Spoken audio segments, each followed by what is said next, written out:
Great. And we're streaming live on YouTube now as well. So thanks everyone for joining us today. Hopefully we've got some participants coming in um, as we, oh, yep, and I can. Great. And we're, I've got the echo now. So yeah, thanks for everyone joining today. Hello, Kia ora. I'm Kira. I'm the community manager for B Corps here in Australia and Aotearoa, New Zealand. I'm excited to be here with you all today, joining you from Wurundjeri country, also known as Naarm or Melbourne, and definitely feeling very grateful for the land and country that I'm on today. It's starting to look like spring, so it's really great that thank you to the traditional owners for looking after the land. Information.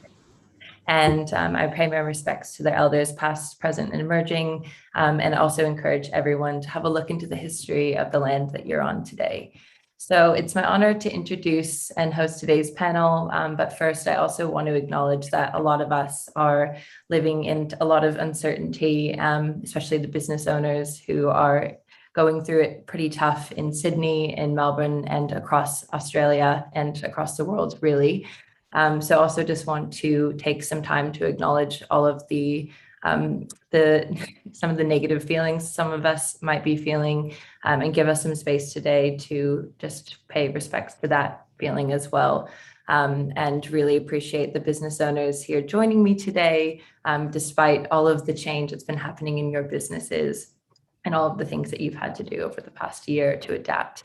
It's really great to have you all here today. So we're joined by Sam Leatham, who's the co-founder and director of sustainability and innovation at the Australian lifestyle brand Bear. We have Samantha Ray Jones, who is the founder and CEO of the ethical clothing manufacturer Little Yellow Bird in New Zealand. And Melissa Goffin, who's the co-founder and owner of Red Gum Barbecue, which is an American-style barbecue restaurant on the Mornington Peninsula, which I love given my roots. So we're here to celebrate Best for the World and the businesses that have been recognized for their achievements. In this panel, in particular, the recognition is around community. So these businesses have been recognized for being in the top 5% of impact scores around the world for B Corps. And Best for the World is a recognition, but it's also a time that we encourage these businesses to share their journeys, their learnings, their policies and practices that have helped them achieve their impact to date, in hopes that they can inspire others to do the same. So a bit of housekeeping. So just if you want to ask a question, there is a Q&A function that you can access, as well as the chat if you'd like to just talk to other attendees and maybe leave notes for the panelists. But if you have questions, we'll get to those at the end. So feel free to chuck those in there as they come to you. But without further ado, we will get started. Melissa, I do want to start with you, and I did make a little note at the beginning because I know that it is a really rough time for hospitality businesses in particular. We've been in and out of lockdown down here in the greater Melbourne area. And I know that part of that for you is, been adapting and changing your whole business model. And so I wanted to ask, since we're here to talk about community, what role does that local community that you've built play in your business, especially as you've kind of built these relationships over the years and created opportunities for them, and fed them well? How have they shown up for you in this time? Oh, thanks for having me today. And I also want to acknowledge that we're down here on the Mornington Peninsula on Boon Wurrung land. So I pay my respects to those. And I mentioned this to you just before our call. I was really hoping that you would sort of start with an acknowledgement of what's going on for many businesses at the moment through COVID. I know that there are a handful of industries that are unaffected, but I think everyone can speak to some impacts. Some industries more affected than others, ours being one. It was really hard, I mentioned, to come here today and to sort of, I guess, think about how I can clear my head enough to think about the good work that we do and the constructive discussions around our business, because I am, like many others, just really mired down in the difficulty of this moment. So I guess with that acknowledgement, the power of community has been everything during this time period. Like, I think I've done the numbers, and we've spent something like, I did this the other day to be able to try and understand our revenue fluctuations over the past 18 months. But we've been in lockdown here in Victoria, or under very strict trade restrictions for our industry, about 250 days. So, for any business owner, they understand the impacts of something like that, where we sort of live and die by the numbers on the spreadsheets, and the forecasting that we can do, and the budgeting and the planning and all of those things to make sure that our business remains viable. The retainment of staff, the connection with our suppliers, the sort of the web of and the extent of sort of impacts are just enormous and ongoing, and they don't end and begin with the release of things, right? Like, if we get to go outside. We're in particular in a regional location. Well, not technically, but that's another story. We're regional for the purposes of, like, there's not many people around us in Red Hill, really. So when we open up to limited travel, that's really difficult.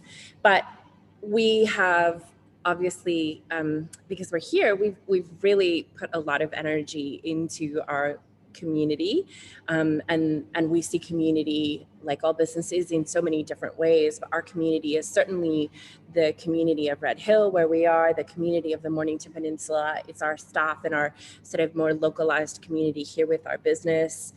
It's our Red Gum community, that are the people that connect to our story and that we talk to often. We have been so fortunate, and I just feel really privileged to have been in the position that when we've kind of shifted everything, and we've created a new brand that we've kind of been working on for a while, but it's our Red Gum Barbecue at Home brand, which is focused on products and a Red Gum at home experience. So we've really kind of got that off the ground with our food boxes. We do deliveries across the peninsula. We usually do deliveries just outside of the peninsula as well. We're currently looking at expanding that to all of Melbourne, Victoria, Sydney, Brisbane. Like, hopefully within the next month, we'll actually be sending them all over the place, which is super exciting. But we've been really privileged to be able to put things out to our community and say, hey guys, we've got this offering, and this is what we're doing and why we're doing it. And they've bought from us. So it's really been a really significant lifeline for us. We know that it's due to the investment that we've put into really creating and nurturing that community, and they've shown up for us, like, just time and again.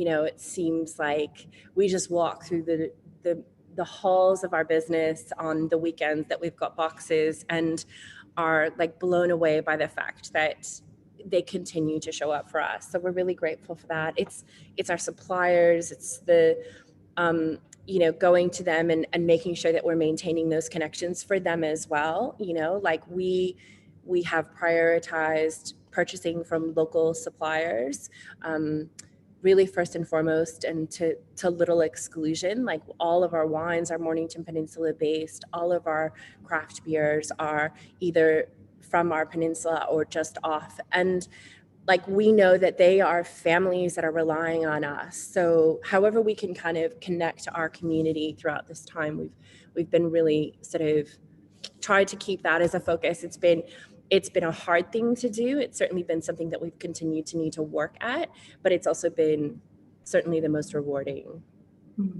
I love that you've been able to transition this, basically using the power of the people that have bought into your brand for what it is. And I think I've seen something similar actually with both Sam, we've spoke about this at Bear, but Samantha, I know at Little Yellow Bird, you also have these really amazing relationships with your suppliers that go, they didn't just happen overnight. You've built them over years. And I know that you've put in some work as well in order to protect those suppliers. I know with manufacturing and in fashion at the moment that I guess with suppliers in India and manufacturing in India, the situation is looking incredibly grim at the moment. And so as a small business who you're trying to do something differently within this massive sector, So what are some of those barriers that you've been facing, especially over the past year, in regards to supply chain and transparency, that you've been solving for? Yeah, I mean, for us, we really had to build our supply chain from the ground up, and spent a lot of time in India personally, in those early years, which is just totally impossible at the moment. So we have had to really change how we operate. But I mean, that's not uncommon. I think every single business is having to change the way they do things. I think, yeah, very similar in terms of, really looking at our really localized community and leaning on our community to kind of get through, but then how can we pay that forward as well? And so, I mean, when we were looking at going into our first lockdown here in Aotearoa, we were supplying heavily into hospitality and tourism. That was our primary customer base. So while we're not a hospitality business, that was, the run-on effect also impacted us. And it was definitely one of those, had several over the years, but one of the, it was like a kind of crying on your bathroom floor moment, like the business is done, like I can't see how we can get through this. And I ended up writing a blog post and sort of said to our community, look, this is the exact situation. We had been preparing for growth. We have a whole warehouse full of stock. I have no money left in the bank account with these orders that have been cancelled to pay staff. If you want to support us in the work that we're doing, buy a t-shirt from us. And we went from being like a 90% B2B company to roughly like 50-50, but we had over $80,000 worth of orders go through our website in 48 hours. And that was enough for us to like breathe a sigh of relief and know, well, we can get through this initial period. And it gave us some breathing room to pivot and change our product mix. But then it also gave us the luxury that we were able to, keep all of our commitments to our suppliers, which is really important. And not cancel orders and actually grow our orders for them as well, because the fashion industry widely cancelled all orders globally. Many factory workers that also lived in factories, when orders were cancelled, they were also out of a home. So yeah, there's a wide-reaching implications to all of these, but yeah, I think a similar feeling that our community has really got us through, and so how can we pay that forward and make sure that the other people in our supply chain are doing okay as well. Wow. And sorry, Sam, have you seen you've unmuted? Go ahead. Yeah, I was just going to pick up on a great point that I think both Samantha and Melissa have made, which is almost the foundation for what we love about B Corp, but I'm sure everyone else as well, is that you kind of become almost preparing to become a B Corp. You become what we've called internally an elastic brand. And that's always about being always on, always learning, unlearning things that you've then kind of discovered, and continuing that constant evolution towards better performance in every area of the business. And that's really positioned us, I think, all really well for this COVID, post-COVID world, right? I think that the fundamentals that come with thinking like that, with before we had a pandemic, and no doubt it's been an incredibly challenging time, but we've definitely noticed, and I think picking up on the businesses here as well, is that mindset is something that you can prepare and then deploy in every element, in every situation. And it's not always going to be perfect. And I think you can actually hear that now. Atlas is has just woken up, unfortunately. But that's what we've really enjoyed about being a B Corp. And that's what I say to everyone that's thinking about it, is it sets you up to have these amazing fundamentals that will put you in great stead, regardless of situation in the future. And I think definitely, I mean, as much as I appreciate the plug for B Corp, I think it's really amazing to see how when you've invested in people and community, that people actually show up for you when you need it. And Samantha, the crying on the bathroom floor moment, I cannot imagine what that would have felt like. But I know that, being on the other side of it and looking at it now, you can see that those kind of relationships not only have paid off, but that you can say that, you stuck through them. And stuck with them, the suppliers, even in the hardest moments, which is just really amazing to see. Sam, I do want to ask you, I guess, in the wellness industry, like there are, I guess, it's full of big promises, and people are often looking to connect, with their audience by talking about the positive outcomes for people and for planet. So how is it important to you to use something like, certifications or B Corp to actually show yourself as something that's a little bit different? And like you said, that you're an elastic brand, but also that you care about your suppliers in times of crisis, like the ones that Samantha and Melissa have talked about. Yeah, well, it's such a good question, right? And I think when we first were involved in the wellness industry, we were blown away by kind of this overwhelming nature of we've called it kind of the myths of wellness, because you could kind of talk to someone in the gym or someone at the supermarket. They would all be kind of telling you slightly different things, but coming from a point of what they thought was authentic. And I think for us, one of the biggest things to stand outside of that was really going to the research and finding credible research partners that can kind of prove what's being said. And a big part of that is peer-reviewed science, right? That's when multiple scientists, review each other's work and then put that forward. And then that's been a big part of our community installation, was bringing those scientific groups together who could then inform our kind of decision-making around various products, our stance on various ingredients. And it's been really important, I think, to kind of cut through all of that, because there is a COVID related anxiety concept of wellness anxiety, which we've noticed in our industry specifically, because there's this burden of expectation and the paradox of choice. And as an example, there's 5,500 wellness related apps on the Apple Store at the moment.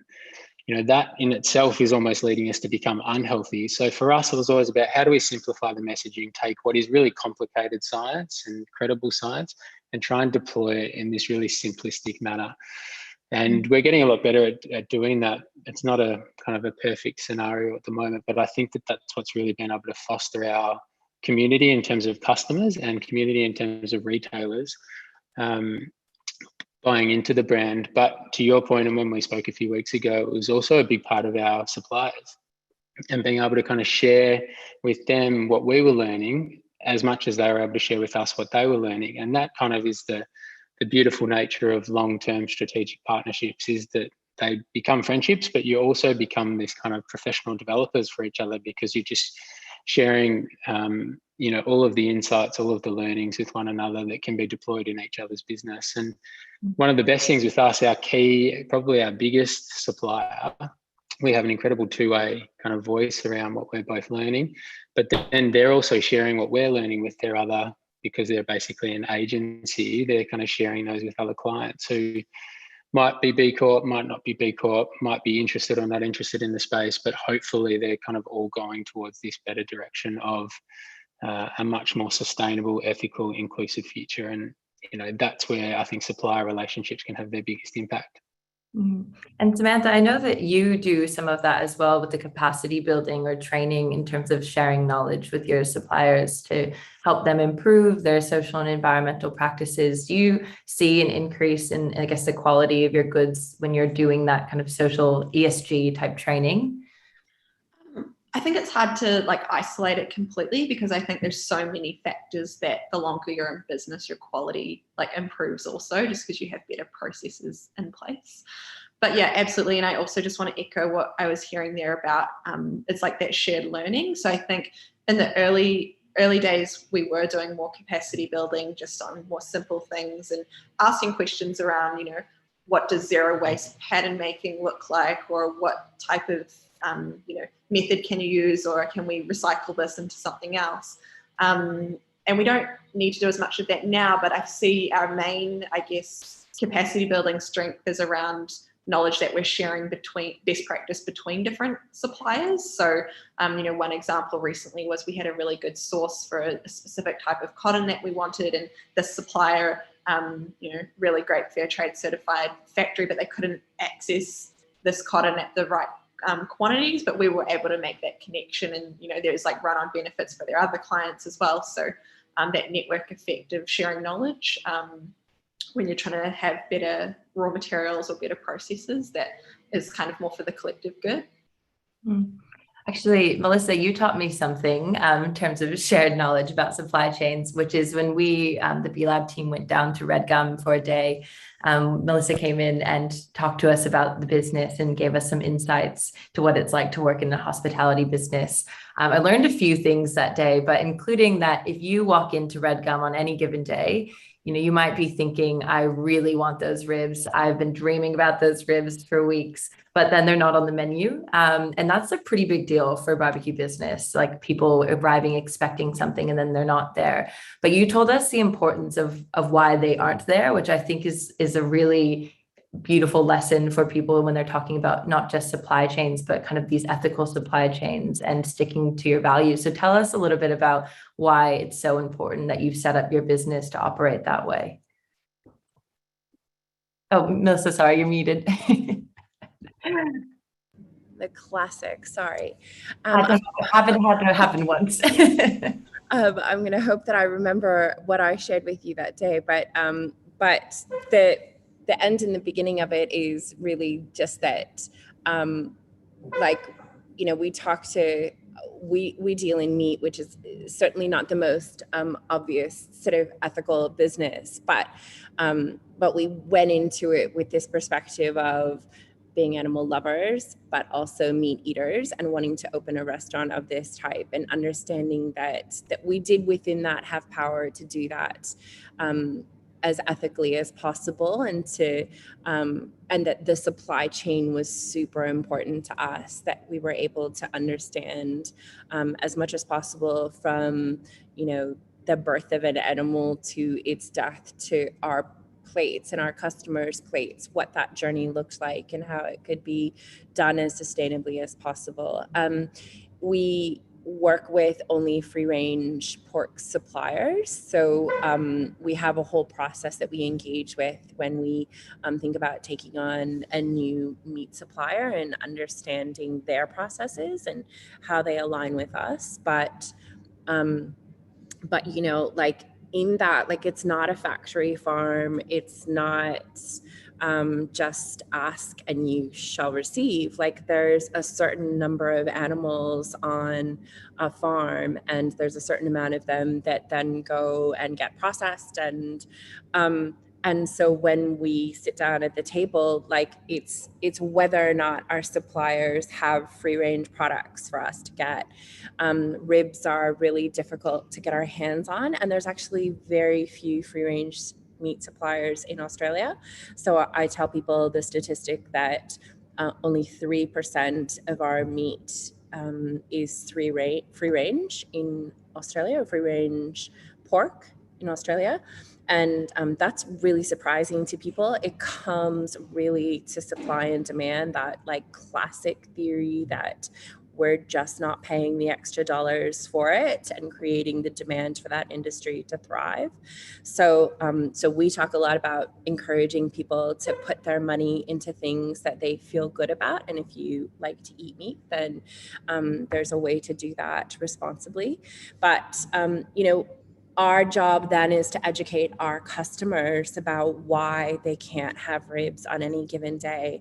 And absolutely, that is something that we hear from all the time. It's a really fine balance between pricing as well, because oftentimes it's very expensive.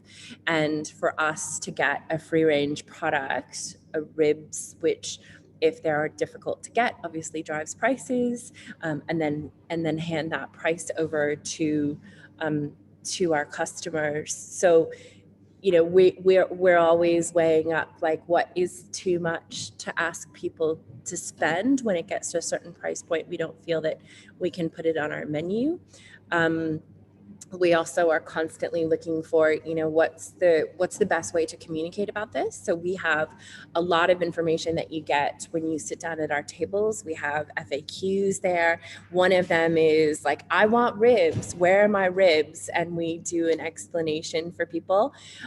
We train all of our staff in some of those sustainable conversations. So when they sit down with us, they understand what kind of meat they're getting and why and how. And that's been a process of learning that is the more we can kind of talk to people about what we do and why we do it, the more they're invested and the more they're going, okay, well, there's no ribs, but I get it. Like, we can't sort of ask the animals to be any different and the farms to be any different. And they feel connected to that. And that's something like the consumer education piece, right? It's changing how we consume or how we look at consumption, which is it can't just always be, I want this and it's convenient and I need it.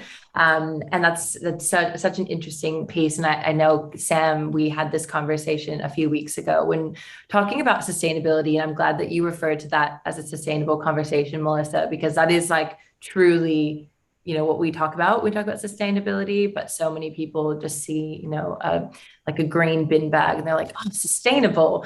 But something that Sam said a few weeks ago, which is, if you look at the term sustainability, and I know like David Attenborough's definition gets referenced a lot here, but it's about the ability to do something infinitely, especially, at the current rate that we're doing.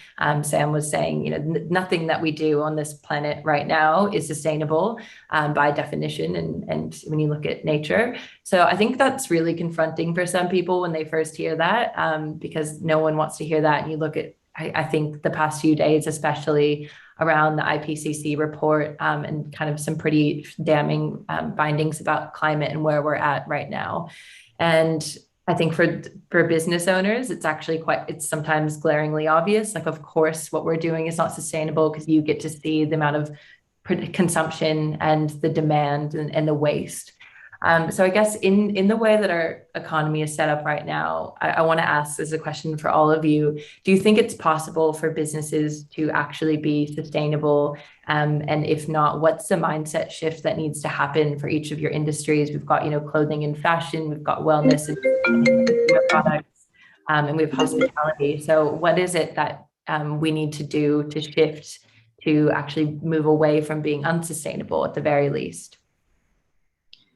One quote I really love is that the most sustainable item of clothing is the one that's already in your wardrobe. And that's something that's really top of mind for me a lot, especially around our marketing, because I don't really want people to buy our product if non-consumption was the alternative. I want them to buy our product if the alternative was a fast fashion, poorly made product that no one cared about the people that made it or the environmental impact of it. So that's a really, really tricky one to get the balance right. And I think that often leads for impact businesses in this like crisis mode of like, am I part of the problem or am I actually am I actually making a difference? That's definitely something that I spend a lot of time thinking about.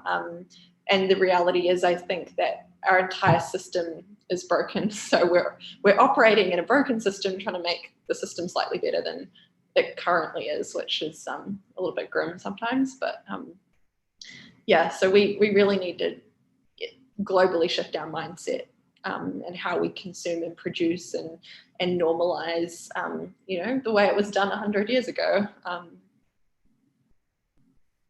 It's so true, Samantha. That's exactly how I think we've been feeling, but I think everyone in this space has been feeling like that.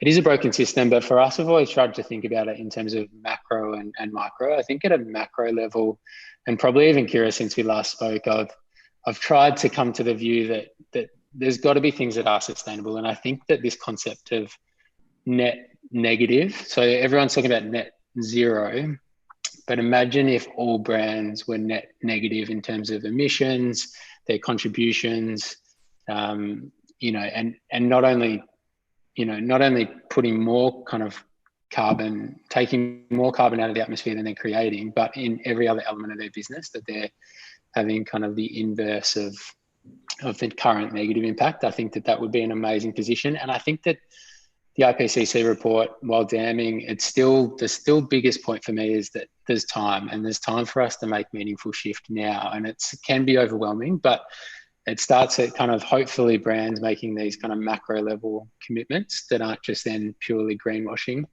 marketing-based investments, that they're authentic, deep-seated, and it's part of this always on, always learning philosophy.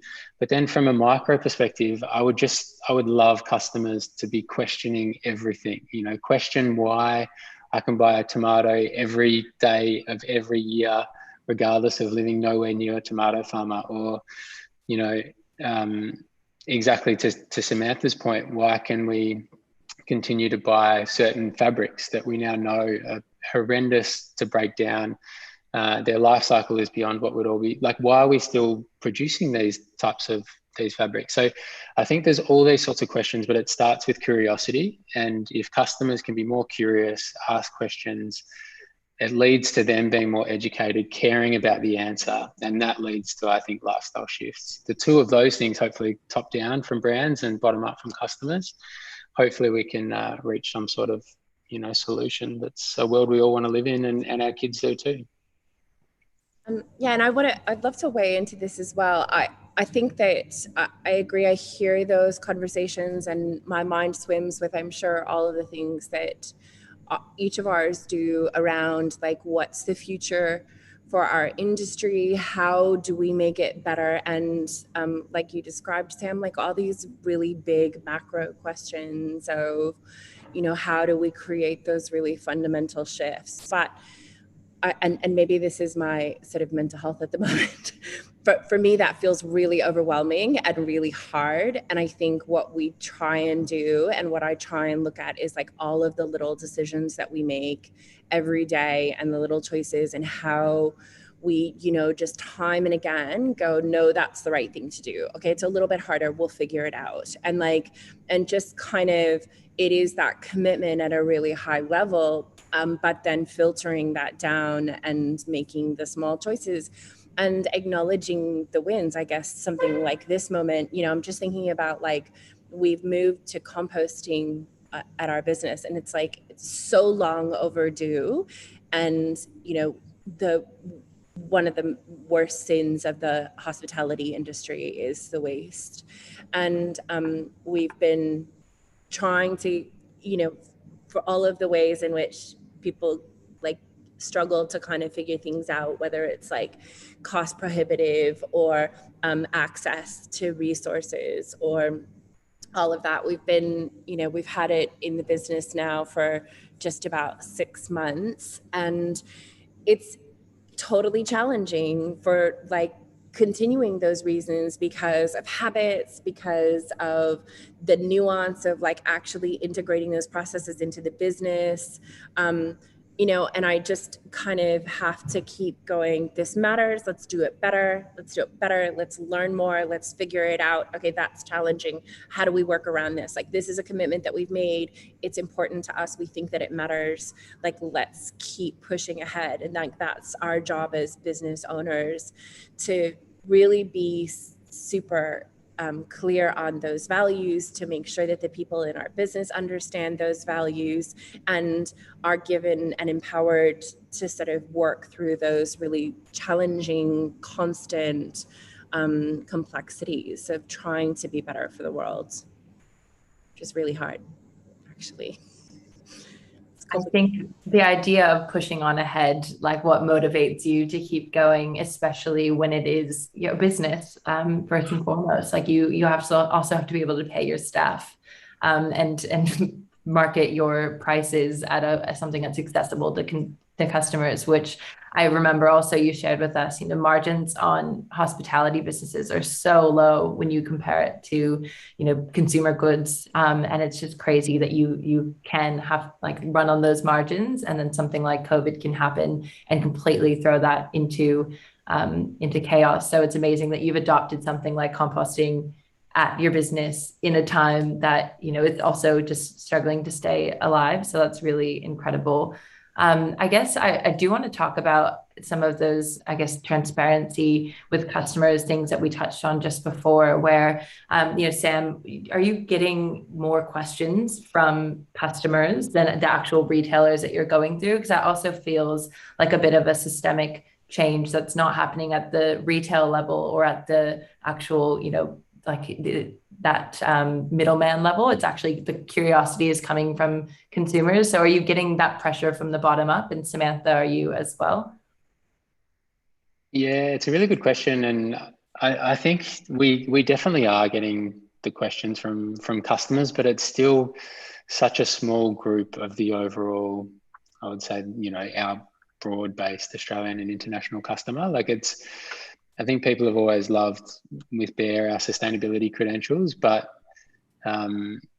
you know, other brands that are that aren't anywhere near as sustainable or ethical or inclusive are very good at marketing the very little that they do in that space. So they've kind of been able to, for a long time, kind of meet this equilibrium where they can kind of compete with us on a marketing level with what they're saying versus what they're doing.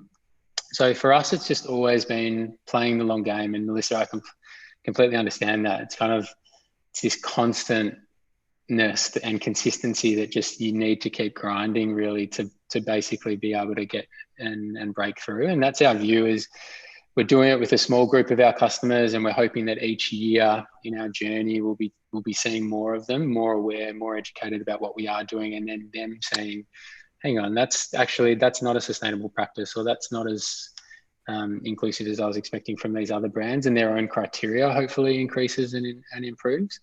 But we're absolutely seeing retail change, and I would love to say that it's coming from a place of genuine concern, but I think it's as well from a place of how do they capitalize on the trend and the movement that is at the moment. And what we're, as I said to you a couple of weeks ago, Kira, what we're hopefully trying to do with our own retailers is really push them that it is more of a, you know, systemic, total company strategy. And it's not just they've got a clean or a conscious edit that's one page and has 10 products, that it's what are they doing across their entire business, their entire supply chain. And then at the actual sale, the retail level, what are they doing across that entire piece to make sure that it is authentic? And I think that, like I said, it shouldn't be perfection. When no one's going to be perfect, but as long as we're looking for progress, whatever that looks like for any brand or business, that's a really positive thing. So yeah, I think to answer your question, we are seeing some questions from customers. We're hopefully growing that kind of database, but also at a retail level, it's starting to shift, and hopefully will happen quite quickly. And I when you're looking to, I guess, innovate, and Melissa, something like composting, you know, you don't really have a lot of examples of businesses that you're learning from who you can tap on the shoulder and say, hey, how are you implementing this super costly and really inconvenient process that's good for the planet? Because, you know, you're one of the people innovating in this space. So who are you looking to, or where are you looking to for inspiration, I guess, as leaders and innovators in your own right, for building a better business? I love this question because I just think I also find it really complex because, like, for me, it comes from everywhere.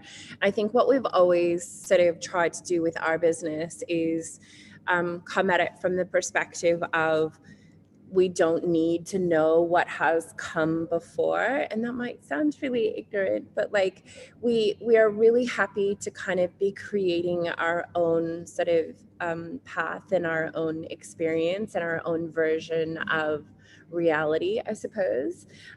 So, you know, my husband and I both came to this business without any significant hospitality experience. He actually had never worked in a restaurant. I don't know how anyone missed like being a waiter or a waitress in their life, but he did. And like we just kind of came from, I was a teacher, had some like media experience. He worked for local council. We ended up owning a restaurant. And that's been a really enormous gift, actually, to kind of not come with these preconceived notions of what it needs to look like and how it needs to function, and has really allowed us to, I think, create whatever it is that we want to create in the processes, and to grab inspiration from everybody. You know, there are local businesses here from people that I've come to really admire. They're not B Corp businesses, but they are doing like really community-minded, ethical stuff. I'm always learning about the way that they're engaging with their community. And like, you know, big businesses like the ones here, like it's so heartening to look around and feel like stories abound of businesses kind of breaking molds and trying things different ways. So I just feel I love being a business owner, and I feel inspired all the time out in the world and taking ideas and going, how can we do this? How can we do this? It is certainly frustrating when you come across something like composting and going, I want to do it. And the people are like, yeah, there's not really anyone doing it like in your region. So we don't really have things set up for us. And it's like, so it's like that process that we were talking about and that Samantha spoke about really so eloquently at the start. It's like figuring out the answers to things and like getting the idea and then making it happen. So yeah, there's ideas everywhere. I think that we can feel really disheartened by the report this week, but there's certainly a lot of hope to be taken from the many businesses out there kind of coming into this space with a different perspective and wanting to be different and better. What about you, Samantha? I'm similar. I had no fashion background at all. I was a Air Force officer, so heavy in supply chain, but nothing in fashion. And I think that was a blessing, because I think if I actually understood and knew how hard and complicated it would be, I probably wouldn't have started it. So it's kind of, lucky, I guess, in a way. Agreed, yeah. Totally. I probably would have gone, what are we doing? Another yeah, but I mean, the transparency thing is really hard, especially like what Sam was saying, when these brands that are bigger than you have much more marketing dollars to spend. And, we're often compared and people say, oh, can you do it cheaper than this company? And, they're comparing maybe our organic product with their single organic item in their entire store, which they're probably making a much smaller margin on because they can. Balance that out across their whole range. And when your whole business is built on, doing everything as sustainable as you can, for not only from like the bigger level, but also those small little things, like that's been something we've been, I guess since we've been a bit further removed from our suppliers, like what are more of these local projects that we can do. And we don't generate a lot of food waste here, but we've started measuring our landfill. So how much as a business do we send to landfill? And as soon as you start measuring something as well, especially in like when you've got like a group of people that's quite high performing and, loves targets or, beating targets or reducing targets, it's amazing because it changes your mindset and you're like, oh, well, now we're measuring how much landfill we are creating. So like, how can we limit that? And then you can start to see things like, oh, the biggest thing contributor to our landfill is sellotapes. So, that was a driver for us to go, well, what's a paper-based tape alternative that we can use instead? And it is 5 times more, but it's reduced that target. So you can start getting down to the really small things. I think we've sent about 8 kilos of waste to landfill in this year. So, that's like a really small amount for the size of our company. And we're looking to, constantly reduce that. That's incredible, by the way, really like an incredible achievement. And I love the fact we heard from Chia Sisters a couple of weeks ago in one of our panels, and they always blow me away. But one of the things that they said was, you have to measure the problem before you can actually tackle it. And one of the things they had been working on was figuring out how to take out plastic wraps in their facilities. And it's amazing the impact when you can just do something like that. It's a small tweak, but the scale of business, 8 kilos for a business of, that's doing what you're doing is incredible. I know that we're just coming up on time, but I think there was one question in the chat, which I will try to read out here. So for local customers, does each of the representative company keep documentation that represents the location of the customers? So to make sure that you live in at least within 75% of them live within the same local area. So I think that's about your support for local customers. I know Melissa, for example, Red Gum primarily serves local customers. So I think this question is asking about, for local customers, how do you keep track to make sure that you are actually serving local people? So actually we don't. I would say that, and I, it goes to your definition of local. I would describe local as our Mornington Peninsula. And the reality is that majority of our customers come from beyond our peninsula. So, and that that goes for our weekends, which is our highest time of trade. So we have data that comes from Google and our booking system and analytics regarding sort of our visitors. And I think the number is probably close to 75% of people that travel to see us, which we're really thankful for. And it goes to being a sort of tourist destination on the Mornington Peninsula. Like, people will drive down on the weekends and visit the wineries here and come see us as well. There's a lot of really beautiful restaurants and beaches and things to do down here. So, Kira, you know that firsthand, your visit? I was just down your way a couple of weeks ago, prior to lockdown, unfortunately. I think, yeah, it speaks to whether it's customers or suppliers. You know, we certainly work on connecting with our local customers and create opportunities for them to be here. And over COVID, really, like, probably close to 100% of our customers with our boxes, you know, making sure that we're getting them out to our community, have been local.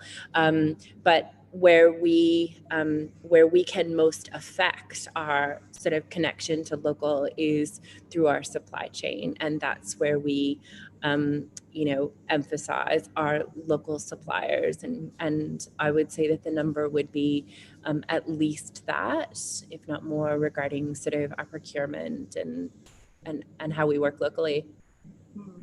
Yeah, and it's not necessarily on the main track, so people are definitely coming out of their way to come find you, which is great.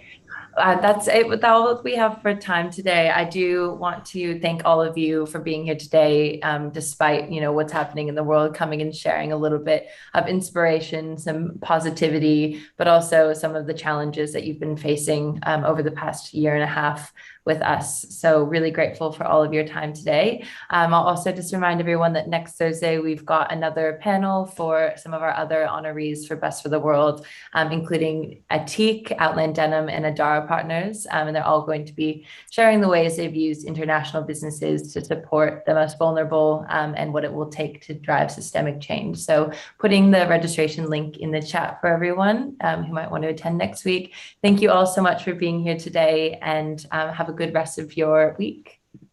Stay safe, stay well. Thanks, guys. Thank you so much. And this has really made my day.